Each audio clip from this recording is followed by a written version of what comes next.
Be sure to read and follow the safety guidelines to protect your computer from potential damage and ensure your personal safety. For more information about safety guidelines, see the owner's manual at dell.com/support. Before you begin, turn off the computer and disconnect all the attached peripherals. To remove the memory module, loosen the 4 screws on the side of the base cover. Remove the 6 screws and pry the cover off of the system to remove it. Find and unplug the battery cable. Identify and unlatch the memory module. Grasp the module by the edges to remove it from the system. To reinstall the memory module, place it back in the system and relatch it.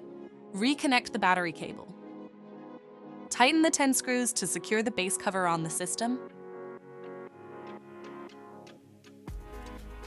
For more information about your DELL system, visit dell.com/support.